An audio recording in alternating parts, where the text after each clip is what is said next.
Boa noite, igreja. Como já é de costume, todo quinto domingo do mês, o culto noturno é dirigido pelos jovens. E estamos aqui mais uma vez. E fico feliz que você veio aqui essa noite cultuar conosco. Espero que você fique à vontade, não se distraia e aproveite o que Deus tem para falar ao seu coração essa noite. Que você possa sentir a vontade aqui no nosso meio para adorar a Deus conosco. Eu também quero dar as boas-vindas ao pessoal da TV Web, que nos assiste agora.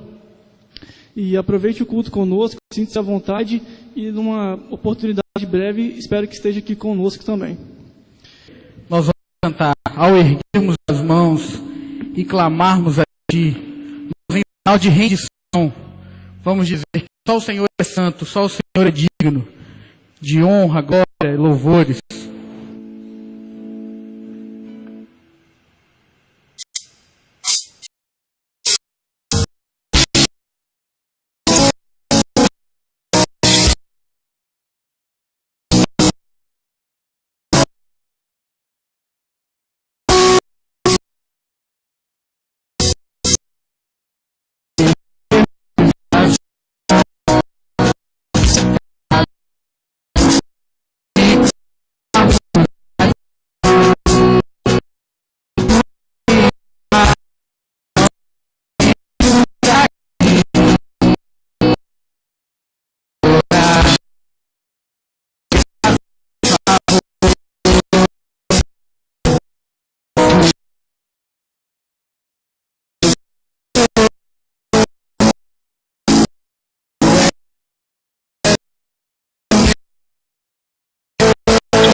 fosse o teu sacrifício na cruz, nós com certeza não estaríamos aqui nessa noite, Pai.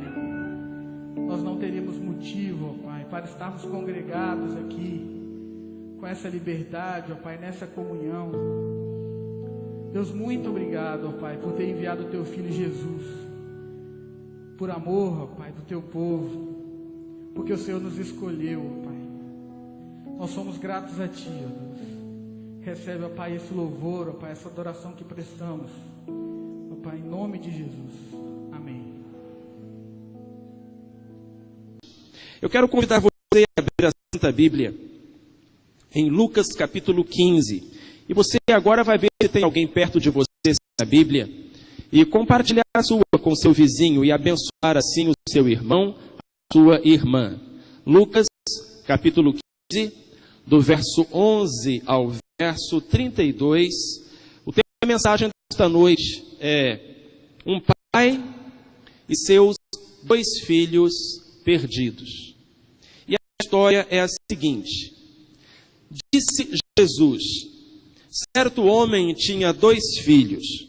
O mais moço deles disse ao pai: Pai, dá-me a parte dos bens que me toca. Repartiu-lhes, pois, os seus haveres.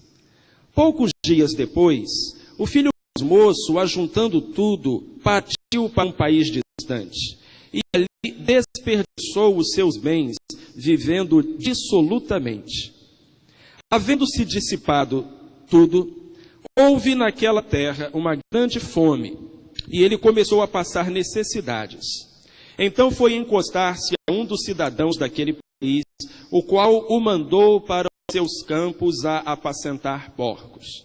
E desejava encher o estômago com as alfarrobas, as bolotas que os porcos comiam, mas ninguém lhe dava nada. Caindo, porém, em si, disse: quantos empregados de meu pai têm abundância de pão, e eu aqui pereço de fome. Levantar-me-ei, irei ter com meu pai, e dir-lhe-ei: Pai, pequei contra o céu e diante de ti, já não sou digno de ser chamado teu filho, trata-me como um dos teus empregados. Levantou-se, pois, e foi para o seu pai. Estando ele ainda longe, seu pai o viu, encheu-se de compaixão, e correndo, lançou-se-lhe ao pescoço e o beijou. Disse-lhe o filho: Pai, pequei contra o céu e diante de ti, já não sou digno de ser chamado teu filho. Mas o pai disse aos seus servos: trazei depressa a melhor roupa e vestilha, e ponde-lhe um anel no dedo e alparcas nos pés. Trazei também o bezerro cevado, matai-o, comamos e regozijemo-nos, porque este meu filho estava morto e reviveu, tinha se perdido e foi achado. E começaram a regozijar-se. Ora, seu filho mais velho estava no campo. Quando voltava, ao aproximar-se de casa, ouviu a música e as danças. E, chamando um dos servos, perguntou-lhe o que era aquilo. Respondeu-lhe este: chegou teu irmão, e teu pai matou o bezerro cevado, porque o recebeu são e salvo. Mas ele se indignou e não queria entrar. Saiu então o pai e estava com ele. Ele, porém, respondeu ao pai: há tantos anos te sirvo, e nunca transgredi um mandamento teu, contudo nunca me deste um cabrito para eu me regozijar com meus amigos. Vindo, porém, este teu filho, que desperdiçou os teus bens com as meretrizes, mataste-lhe o bezerro cevado. Replicou-lhe o pai: filho, tu sempre estás comigo, e tudo que é meu é teu. Era justo, por regozijarmos-nos e alegrarmos-nos, porque este teu irmão estava morto e reviveu, tinha se perdido e foi achado. Senhor, obrigado porque nós acabamos de ler a tua palavra, e a tua palavra fala sobre ti. Aquilo que nós escrevemos revela muito a nosso respeito, e aquilo que tu dizes na tua palavra revela quem tu és. Abre os nossos olhos e o nosso coração para que te enxerguemos e para que enxerguemos a tua vontade para a nossa vida. Nós oramos assim em nome de Jesus. Amém. Graças a Deus. Queridos, Vamos recapitular um pouco o que nós aprendemos este mês de janeiro a respeito das mais belas histórias que já foram contadas, que são as parábolas de Jesus. Vamos recapitular, vamos recordar. Primeiro, o que é uma parábola? A palavra grega, parabolé, significa pôr coisas lado a lado, estabelecer uma comparação. É a mesma origem da palavra paralelo, parábola, colocar lado a lado, para a gente poder comparar.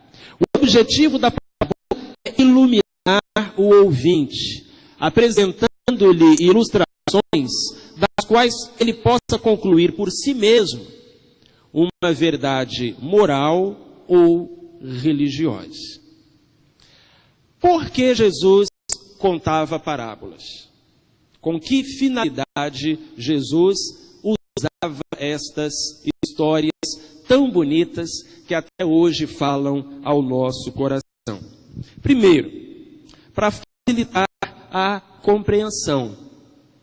Se Jesus falasse de um modo abstrato, teórico, filosófico, ficaria mais difícil para a gente entender, mas um exemplo ilustra uma verdade. A segunda razão pela qual Jesus contava essas histórias era para facilitar a memorização. Nem sempre a gente consegue lembrar um sermão inteiro que um pastor pregou. Mas a gente lembra aquela historinha que ele contou e que nos ajudou a entender uma verdade. Jesus utilizava as parábolas para isso, para que os seus ensinos não fossem esquecidos, mas ficassem gravados na mente e no coração. O próprio Jesus disse que havia uma terceira razão pela qual ele ensinava por parábolas. Era para facilitar e dificultar ao mesmo tempo. As parábolas de Jesus tanto revelavam quanto ocultavam. Aquelas pessoas que ouviam de boa vontade, com o coração aberto, eram iluminadas pelas histórias. Mas os inimigos de Jesus, aquelas pessoas que já tinham sua cabeça feita e fechada e não estavam abertas aos ensinos de Cristo, que eram pessoas, muitas delas, religiosas e instruídas, mas duras de coração, achavam que Jesus contava apenas histórias bobas e simplórias, e com isso pediam a essência tão profunda do ensino de Cristo. A terceira coisa que nós aprendemos sobre as parábolas de Jesus foi: elas são importantes para nós hoje. Histórias contadas há 2000 anos, em um ambiente campestre, rural, podem ser úteis a mim, cidadão do século XXI, que vivo na cidade, nos tempos de internet, comunicação por satélite. E a gente descobriu que sim. Pelo fato das parábolas de Jesus expressarem conceitos espirituais, elas são eternas. E são também transculturais, atravessam o tempo e as fronteiras. Na verdade, as histórias que Jesus contou são muito atuais. E elas são muito úteis, muito necessárias, muito importantes para a nossa vida. E dito isso, lembrado disso, a gente quer encerrar essa série de mensagens sobre as mais belas histórias já contadas, falando da mais famosa de todas, a parábola do filho pródigo. Ela é conhecida. Este é o nome que nós damos à história contada por Jesus em Lucas, capítulo 15, a partir do versículo 11. Mas um título melhor seria a história de um pai e seus 2 filhos perdidos. Porque nessa história não há só um filho, há dois. E todos dois são pródigos. E o personagem principal da história não são os filhos, é o pai. Nós nos identificamos com os filhos porque eles são parecidos conosco. Mas a principal razão pela qual Jesus contou essa história foi para nos ajudar a enxergar Deus do jeito que Deus é. E como nós podemos e devemos nos relacionar com Ele, que nos ama e que deseja o nosso bem. A história de um pai e seus dois filhos perdidos. E este pai simboliza nada mais, nada menos que o próprio Deus, o Pai Celestial. Vamos falar então sobre estes dois filhos que se perderam e tentar responder a uma pergunta. Como é que alguém se perde de Deus? E Jesus ensina na parábola que existem duas maneiras de um ser humano se perder de Deus. E a primeira maneira é rejeitando o amor de Deus e se afastando dele, indo para longe da sua presença, dos seus preceitos, da sua vontade, afastando Deus do nosso pensamento e da nossa vida, vivendo como se Ele não existisse. Foi aí que se perdeu o primeiro filho da história. O filho mais moço, o filho mais jovem. A Bíblia diz que ele se apresentou diante do seu pai, versículo 12, e disse: Pai, dá-me a parte dos bens que me toca. O seu pai ainda não tinha morrido. Ele não tinha direito a receber a herança, mas queria que o pai morresse. E para a herança era mais importante do que o pai. Então ele mal podia esperar para ter o dinheiro na mão, largar a fazenda, ir para a cidade, ganhar o mundo e viver do jeito que ele quisesse. E foi exatamente isso que ele fez. Nós chamamos este filho mais jovem de filho pródigo. Essa palavra pródigo significa gastador, desperdiçador. E ele desperdiçou a sua fortuna. Mas na verdade desperdiçou também a companhia de um bom pai, de um pai que o amava, indo para um lugar distante e vivendo do jeito que ele queria. Chutou o balde.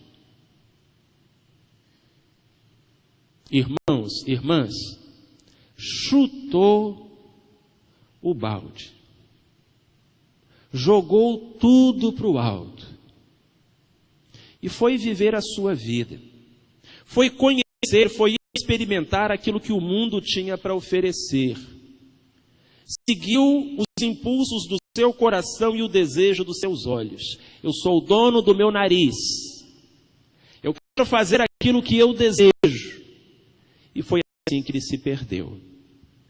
A Bíblia Sagrada diz que enquanto fazia isso, enquanto se afastava do seu pai e seguia os desejos do seu próprio coração, aquele moço foi se degradando. Ele foi fazendo coisas que sabia que estavam erradas. Certamente a sua consciência o incomodou algumas vezes. Mas ele não pensava em voltar. E a história vai de mal a pior, acaba o dinheiro, acaba a companhia, porque os amigos se afastam. Ele é obrigado a conviver com os porcos, se alimentar com os porcos, morar com os porcos, a tal ponto que quem olhasse para aquele rapaz dificilmente reconheceria o filho do rico fazendeiro, porque agora estava magro, sujo e mal cheiroso. E esta é a história de muitos de nós. Muitos de nós nos perdemos de Deus desse jeito, indo para longe, fazendo coisas que Deus não aprova, fazendo coisas das quais nós não nos orgulhamos. Mas deixe-me dizer algo a respeito deste momento. Por mais longe que ele estivesse, ele não deixou de ser filho. Ele estava distante, ele havia feito coisas erradas, mas ele não deixou de ser filho. E durante todo aquele tempo, o seu velho pai não deixou de ser pai. Não deixou de amar, não deixou de esperar. Jesus não conta essa história com muitos detalhes, mas a julgar pela cena do reencontro, podemos imaginar que aquele fazendeiro todos os dias ia até o portão, se debruçava e olhava para a estrada na esperança de ver seu filho amado retornar. Por maior que seja a distância, aquele moço rebelde não deixou de ser filho. E por maior que fosse a ofensa, aquele pai amoroso não deixou de ser pai. Há uma música muito bonita do Gerson Borges. O título é A Chave é a Oração, que fala sobre esse amor de Deus por nós, que tantas vezes nos perdemos dele. Eu acho uma letra muito linda. Ele diz assim: eu vi o coração de Deus, era uma chaga aberta, sangrando demais nossa distância. Um amor assim é uma ânsia, pranteia a nossa indiferença, anela por nossa presença. Eu vi o coração de Deus, era uma chaga aberta. A chave é a oração, a porta é Jesus Cristo. Para o coração de Deus, acredite nisso. Hoje mesmo pude entrar, pés descalços, descansar no aconchego do coração de Deus. Ninguém sofre igual a Deus, de saudade, amor eterno, derramado, confessado, dito, revelado, demonstrado em Cristo. Lamenta a incredulidade, mas perdoa, é verdade. Ninguém sofre igual a Deus, de saudade, amor eterno. E aí ele repete: a chave é a oração, a porta é Jesus Cristo. Para o coração de Deus, acredite nisso. Hoje mesmo pude entrar, pés descalços, descansar no aconchego do coração de Deus. Ninguém sofre igual a Deus, de saudade, amor eterno. É isso que Jesus está nos ensinando nessa história. Ao mesmo tempo em que Ele nos ensina de que maneira nós nos perdemos deste Deus e nos afastamos do seu amor. Mas existe uma segunda maneira pela qual um jovem pode se perder de Deus. E um jovem, ou um adolescente, ou um adulto, ou um ancião. A segunda maneira de alguém se perder de Deus é desperdiçando a sua presença e forjando, falsificando um relacionamento com Ele. E foi desta maneira que se perdeu o filho mais velho. E esse filho mais velho é um personagem fascinante, porque ele ilustra a realidade de algumas pessoas que se perdem de Deus sem irem muito longe da sua casa. Para dizer a verdade, aquele filho mais velho estava perdido do seu pai, embora vivesse debaixo do mesmo teto. Mas ele também era pródigo. Ele não chutou o balde. Ele não foi para longe. Ele não fez coisas que o humilharam publicamente, que lhe trouxeram alguma repreensão da família. Nunca, jamais. Se nós levarmos a sério as palavras dele, aquele filho mais velho foi extremamente obediente, nunca quebrou uma lei. Eu não sei se você reparou aí na Bíblia, ele em nenhum momento chama o pai dele de pai. E pelo contrário, ele diz, eu te sirvo. Há tantos anos que eu te sirvo. Aquele filho não agiu como filho. Ele não foi conversar com o irmão mais novo na hora que o irmão quis sair de casa. Júnior, bem, não faz isso. Você vai descer de casa, você vai entristecer o nosso pai. Ele também não saiu para receber o irmão quando o irmão voltou. Repare que em um momento ele se refere ao mais novo como meu irmão. Ele diz para o pai, esse teu filho. Esse teu filho. Ele não diz, esse meu irmão. Porque ele é pecador. Ele é sujo, impuro, ele caiu, ele falhou, ele te envergonhou, eu não. Eu sempre estive na tua presença, nunca saí de casa, eu sempre obedeci os mandamentos. Mas que coisa triste era estar do lado do melhor pai do mundo e não ter um relacionamento com este pai. Ter apenas um costume, ter apenas uma obrigação. É por isso que eu digo que esse filho mais velho também era pródigo. Ele também desperdiçou, ele também jogou fora. Porque estava ao lado do maior pai do mundo e não tinha alegria, não tinha um relacionamento, não tinha uma intimidade, não tinha uma relação, querido, querida. Você pode passar a vida inteira, os seus anos todos, fazendo o que é certo, mas com seu coração trancado para Cristo, trancado para Deus e para a sua palavra. E aquele moço, ele forjava uma relação com o seu pai, não para os outros, mas para si mesmo.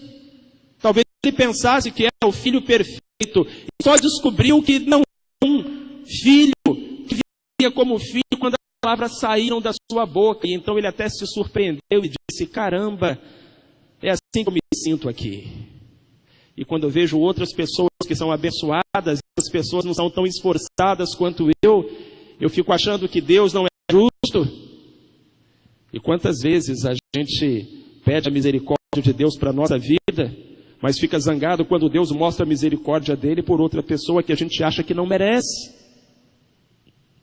Como se nós merecêssemos. Não é verdade? E nos falta a generosidade. Um pintor holandês chamado Rembrandt pintou esse quadro que a gente está vendo projetado aqui. O quadro se chama A Volta do Filho Pródigo e foi pintado em 1669. Está no Museu Hermitage, em São Petersburgo, na Rússia. E algo interessante, há muitas coisas interessantes, na verdade, a respeito deste quadro, mas uma das coisas que chama mais a atenção é a semelhança e, ao mesmo tempo, a diferença entre o pai e o filho mais velho. Na pintura, o pai e o filho mais velho são muito parecidos.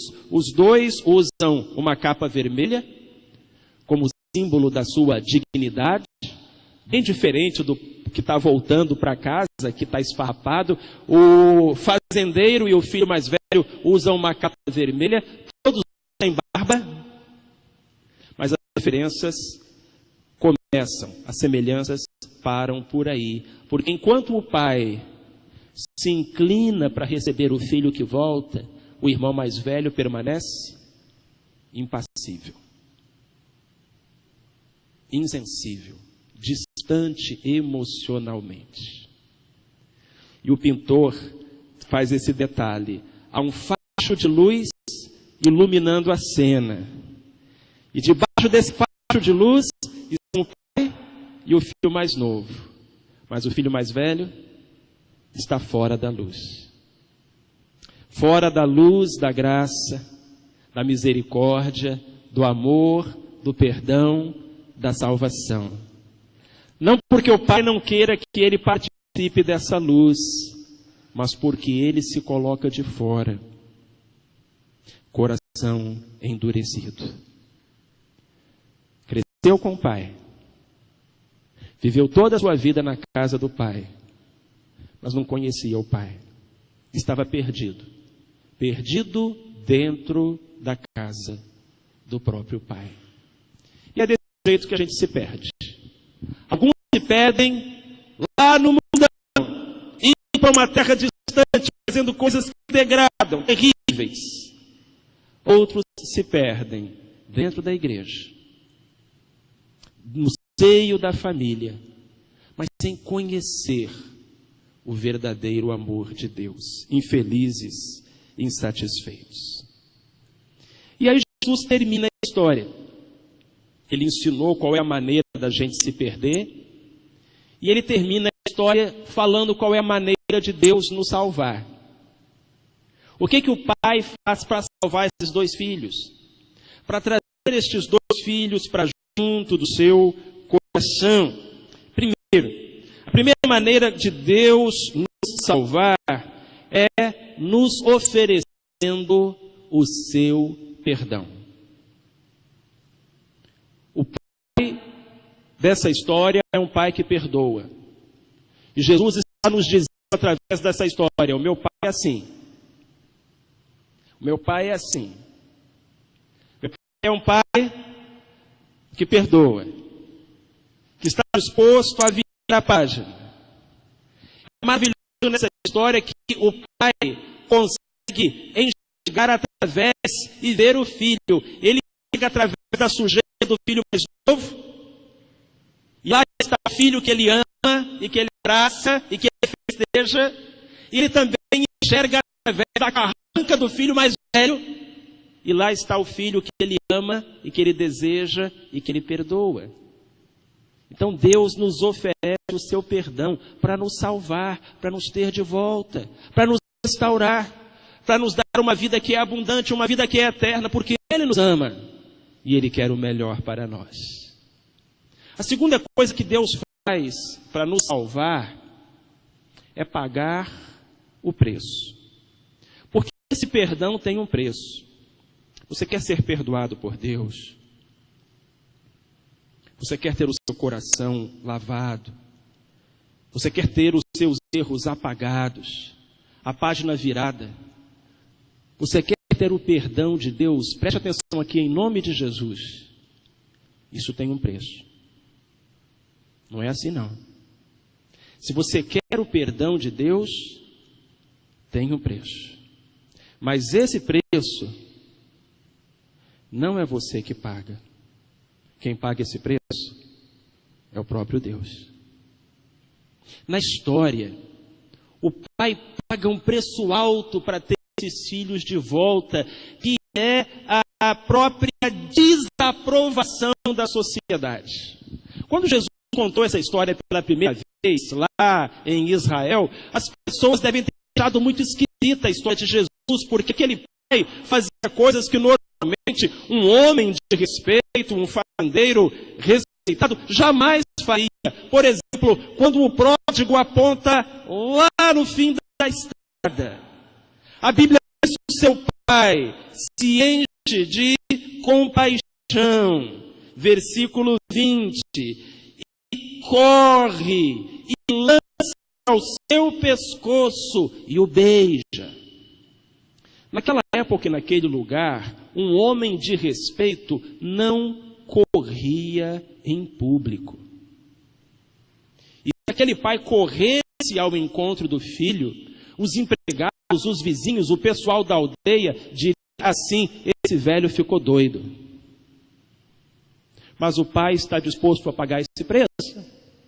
O pai está disposto a fazer esse sacrifício de ser até mesmo condenado pelos seus vizinhos para ter o seu filho amado de volta. Ele paga o preço.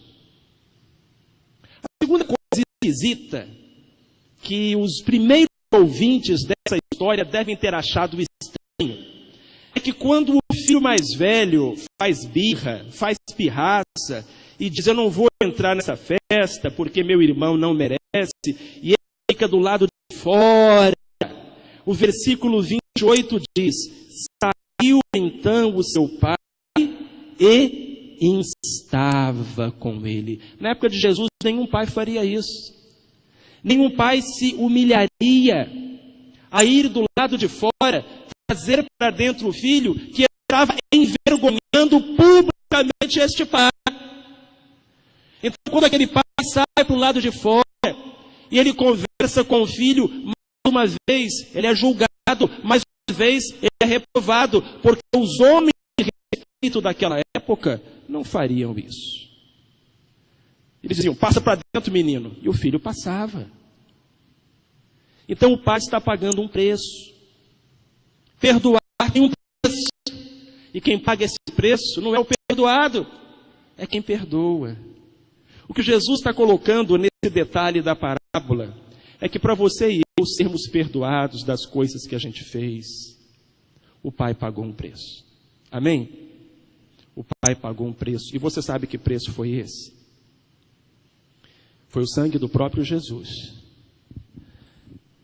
O próprio Cristo que contou essa história. Morreu numa cruz. E só pelo sangue dele a gente tem o perdão dos nossos pecados. Então, para salvar a gente, Deus nos perdoa, Deus paga o preço. E sabe qual é a terceira coisa que Deus faz para salvar a gente? Ele espera. Porque agora é tudo que ele pode fazer. Ele já amou, ele já perdoou, ele já amou, ele já perdoou, e ele está ansioso, esperando qual vai ser a nossa resposta. Quanto tempo será que o pai daquela história teve que esperar para o filho mais novo voltar para casa? Quanto tempo será que o pai daquela história que Jesus contou ficou na porta esperando para ver o filho mais velho entrar na festa? A história não diz, porque a história acaba aí. A história acaba. Gente, isso é fantástico. Isso é fantástico. A história que Jesus contou, ela acaba de repente. Parece que falta um final, não é? Porque a história que Jesus contou acaba com o pai esperando. Ele fala com o filho e espera uma resposta. Quanto tempo Deus está esperando pela sua resposta? Ele está esperando hoje, aqui, agora. Uma vez eu li uma história que eu achei muito bonita. Essa história tinha como título: O Pai Nunca Desiste. E essa história falava sobre um fazendeiro que tinha um filho muito rebelde, desobediente, e que não levava a sério os conselhos do pai. Um dia, aquele velho chamou esse filho rebelde lá no celeiro, e ele disse: meu filho, você está vendo aquela viga de madeira? Ali tem uma corda pendurada. Ele disse: meu filho, é o seguinte, eu estou ficando velho e eu vou morrer. E você é tão rebelde, tão desobediente, que eu sei que depois da minha morte você vai fazer tudo errado, que é o que você tem feito até hoje. E se você fizer tudo errado, você vai desperdiçar todas as suas riquezas e a sua saúde, você vai perder seus amigos, e um dia você vai se descobrir sem dinheiro, sem amigo, cheio de dívida, sozinho no mundo, e você não vai ter saída. E você vai pensar em se matar. Quando esse dia chegar, eu quero que você vá até o celeiro, suba numa escadinha e se enforque naquela corda. O menino riu. Ele sempre ria das coisas que o pai falava. Esse pai não sabe de nada, esse pai é um bobo, eu é que sei das coisas, meu pai é um chato. Mas você sabe, aconteceu certinho do jeito que o pai falou. O pai morreu, passaram os anos, e aquele menino desperdiçou tudo. Ele estava sem amigos, ele estava sem dinheiro, cheio de dívidas, os bandidos atrás dele. E ele pensou, eu vou tirar a minha vida. Não tenho mais esperança, vou acabar comigo. E quando ele pensou nisso, ele se lembrou do que o pai tinha falado. E ele disse, caramba, meu pai estava certo. Todo esse tempo eu estive errado. E meu pai estava certo. Então aquele moço pegou uma escada e levou lá para o celeiro. Estava aquela viga que o seu pai havia apontado e aquela corda que o seu pai havia pendurado. E o menino disse, eu vou fazer o que o meu pai falou. Ele subiu na escada, colocou a corda no pescoço e pulou.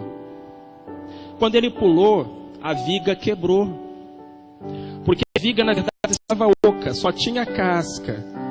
O pai, antes de morrer, tinha escavado aquela viga por dentro. E ele caiu no chão, e quando ele caiu no chão, caiu em cima dele uma chuva de diamantes, e rubis, e esmeraldas, e ouro.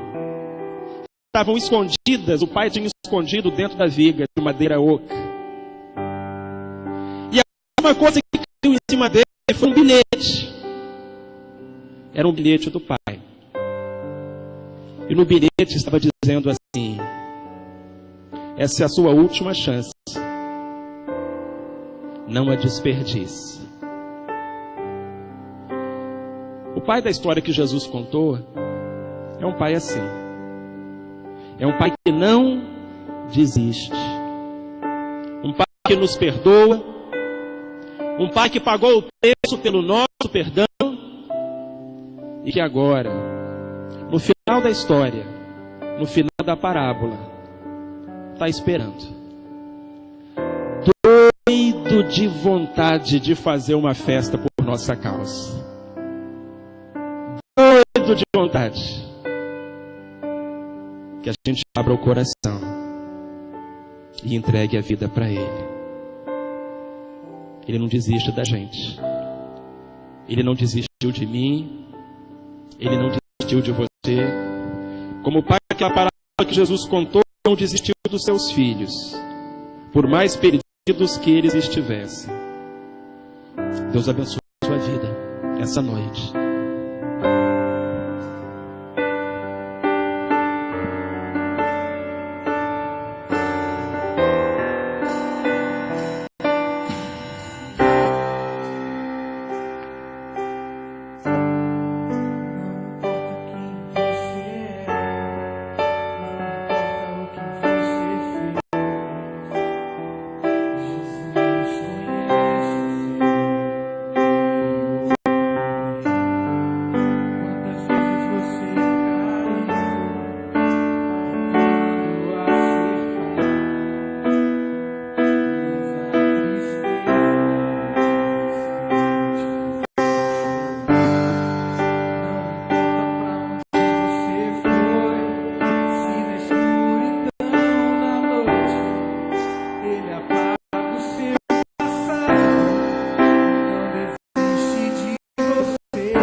o que você fez.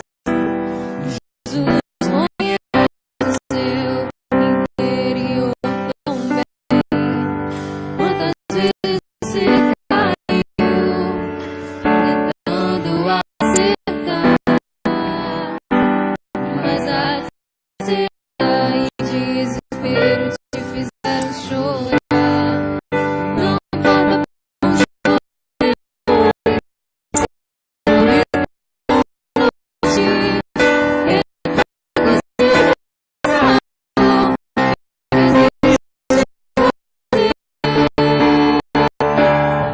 ele não desiste de você, ele se importa com você.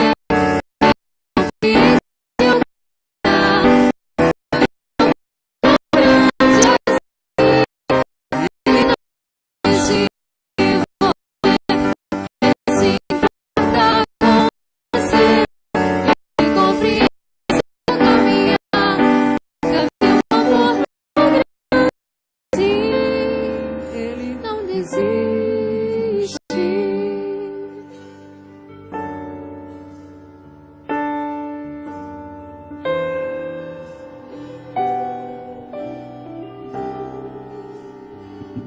Vamos fazer uma oração. Você poderia, por favor, abaixar a sua cabeça, fechar os seus olhos? Talvez essa noite Deus tenha tocado no seu coração e você viu qual foi o jeito que você se perdeu. Mas o mais importante não é descobrir de que maneira você se perdeu, é de que maneira você pode voltar.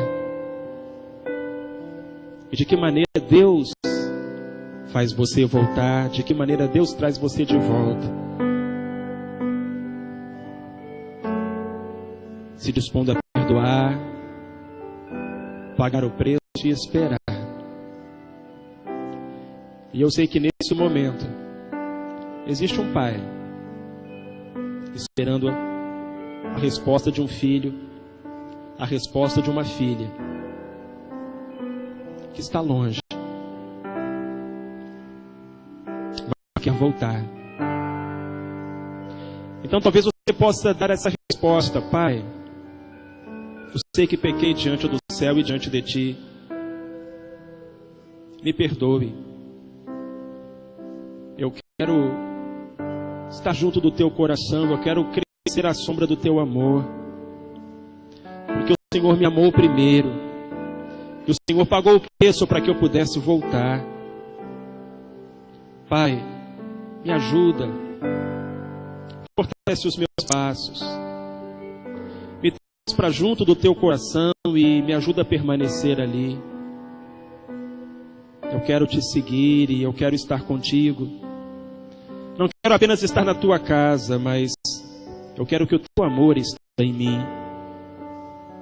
E por isso eu Te entrego agora a minha alma, a minha vida, o meu coração. Em nome de Jesus. Todo mundo está de olho fechado, de cabeça baixa, está todo mundo orando, intercedendo, clamando ao Senhor. E eu queria fazer uma pergunta. Hoje à noite tem alguém aqui essa noite que quer voltar para junto de Deus, quer entregar o seu coração para Jesus. Eu queria que você levantasse a sua mão onde você estiver. Pastor, ora por mim, eu quero entregar a minha vida, o meu coração para Jesus. Onde você estiver, aí eu vou dizer: Deus te abençoe, e você vai poder abrir a sua mão.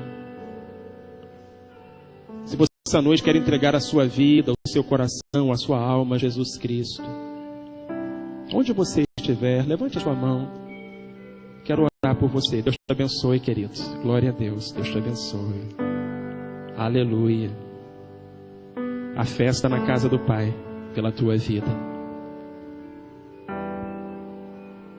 Quem mais? Levante bem alto a sua mão para poder ver e aí poder dizer assim: Deus te abençoe, e você abaixar a sua mão. Quem mais?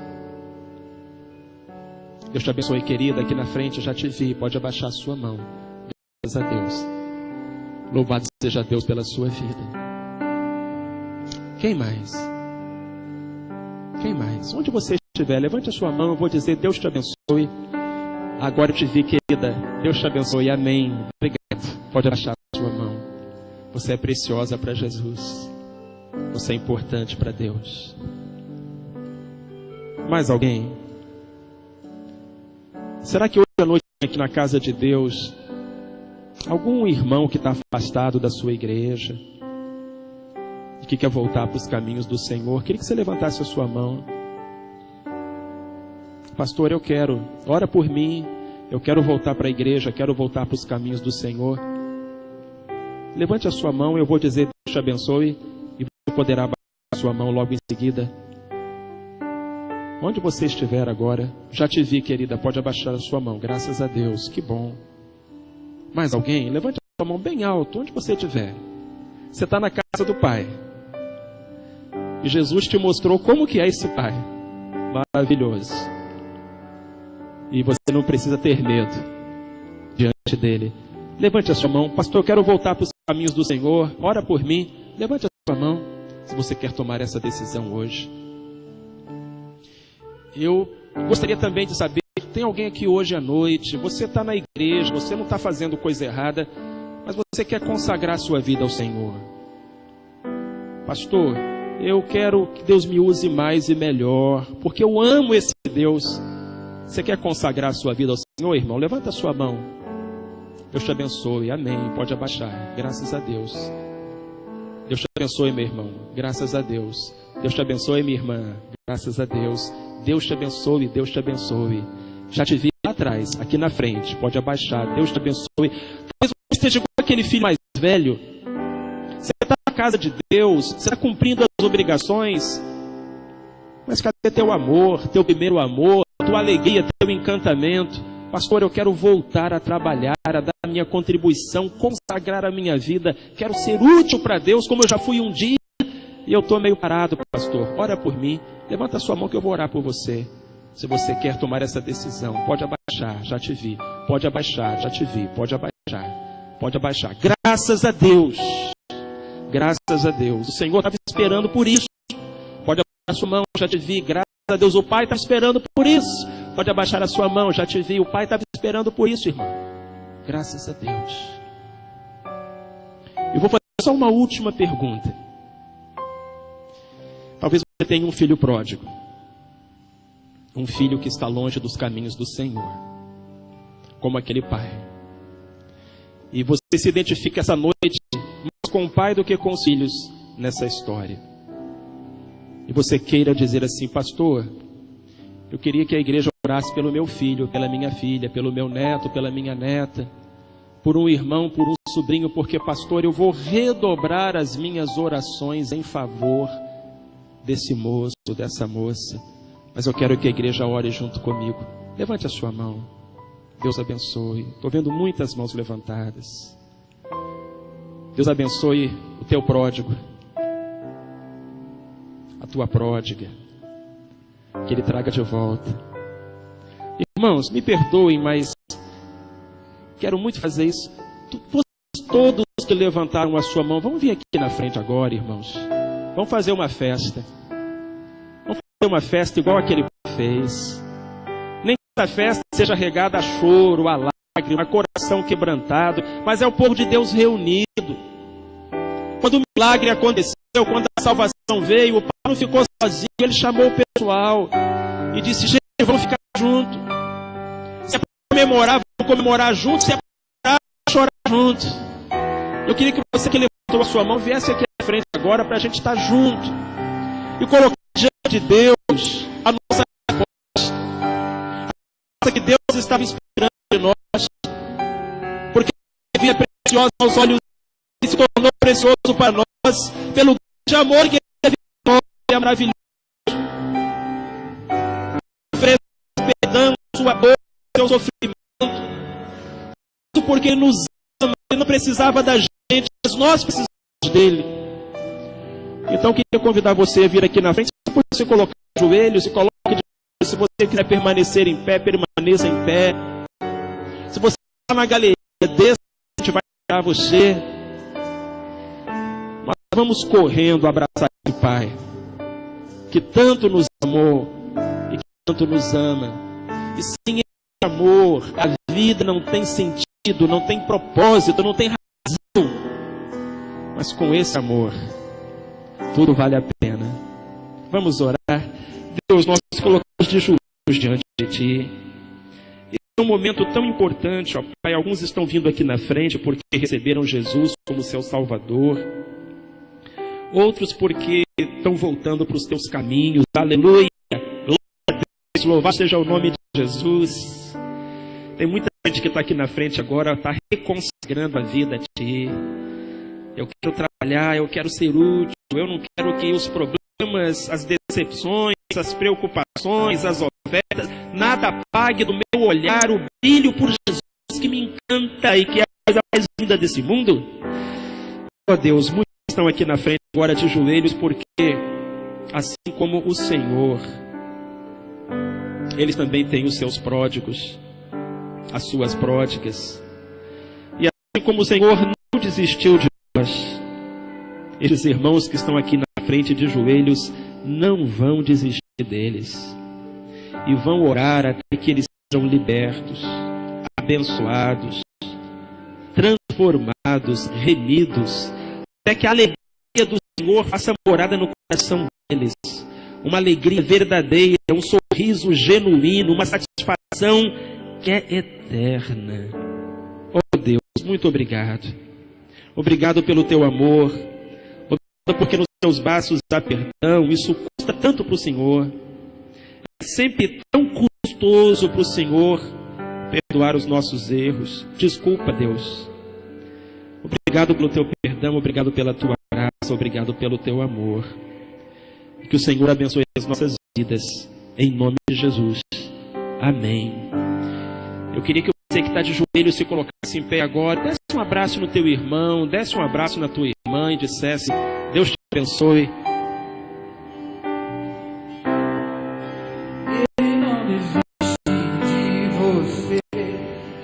Se você abençoe o seu irmão, nosso irmão, Deus te abençoe.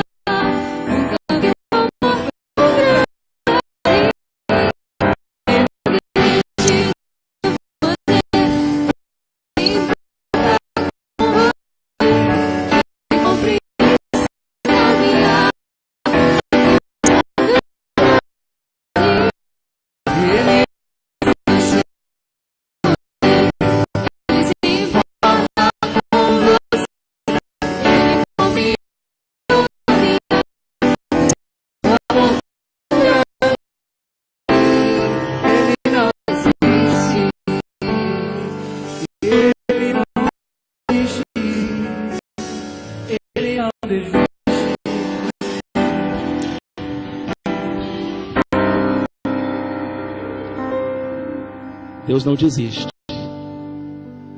Para algumas pessoas, a espera dele acabou hoje. Para outras, ele vai continuar esperando. Ele não desiste. Queridos, você pode anotar aqui no cartão a decisão que você tomou hoje à noite, quer você tenha vindo à frente ou não, e entregar para a gente a saída. Se a gente puder ajudar você nessa caminhada, a gente vai ficar muito feliz. Tá certo? Eu quero agradecer aos irmãos e irmãs internautas que estiveram conosco, adorando a Deus nesse culto. Agradecer aos jovens que são uma bênção na vida desta igreja. Normalmente o nosso pastor de jovens, pastor Marcílio, estaria aqui trazendo a mensagem, mas ele tirou férias nesse mês, então, mas amanhã é fevereiro, ele estará de volta conosco. E agradecer aos internautas que do outro lado da telinha do computador participaram desse culto junto conosco. Que Deus abençoe a sua vida. Meu irmão, que Deus te leve em paz, que Ele te dê uma semana de muita graça, de muita alegria. Lá fora nós temos um cafezinho preparado para você, para a gente ter mais alguns momentos de comunhão, tá bem? E que você saia daqui essa noite realmente maravilhado com o amor de Deus. Com o amor de Deus. Não saia daqui maravilhado com a música, não saia daqui maravilhado com o sermão, não saia daqui maravilhado com o templo, saia daqui maravilhado com o amor de Deus, porque isso é que importa, é Ele que importa. Ele se importa. Baixe a sua cabeça, feche os seus olhos, receba a bênção em nome do Senhor. Que a graça do nosso Senhor e Salvador Jesus Cristo, que o amor de Deus, o nosso Pai, que a comunhão do Espírito Santo sejam convosco e convosco permaneçam, hoje e sempre. Amém.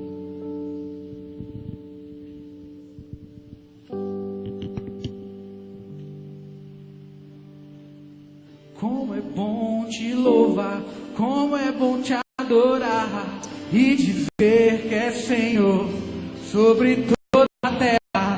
Como é bom te louvar, como é bom te adorar e dizer que é Senhor.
Como é bom